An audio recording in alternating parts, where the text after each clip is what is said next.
ಕೊಲೆ ಕೇಸ್ನಲ್ಲಿ ಪೊಲೀಸರಿಗೆ ಮಹತ್ವದ ಸಾಕ್ಷಿ ಲಭ್ಯ.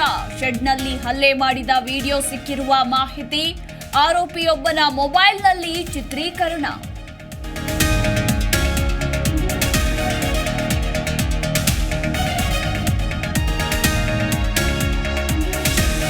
ದರ್ಶನ್ ಸೇರಿ 4 ಖಾಕಿ ಕಸ್ಟಡಿ ಇಂದು ಅಂತ್ಯ. ಸಂಜೆ 4 ಆರೋಪಿಗಳು ಕೋರ್ಟ್ಗೆ ಹಾಜರು. ನ್ಯಾಯಾಂಗ ಬಂಧನವ ಮತ್ತೆ ಕಸ್ಟಡಿಯ.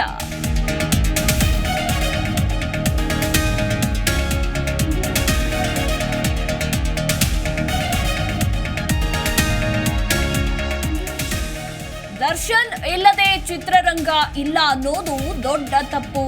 ರೇಣುಕಾಸ್ವಾಮಿ ದರ್ಶನ್ ಅಭಿಮಾನಿ ಆಗಿರಲೇ ಇಲ್ಲ. ರವಿ ಬೆಳಗೆರೆ ಪುತ್ರಿ ಭಾವನಾ ಬೆಳಗೆರೆ ಹೇಳಿಕೆ.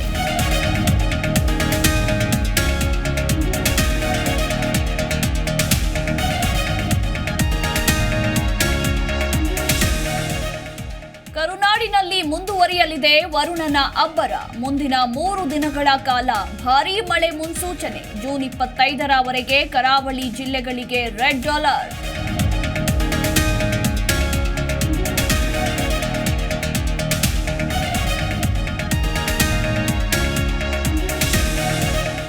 ವಿಶ್ವಕಪ್ ಸೂಪರ್ 8 ಸುತ್ತಿನ ಭಾರತದ 2ನೇ ಪಂದ್ಯ.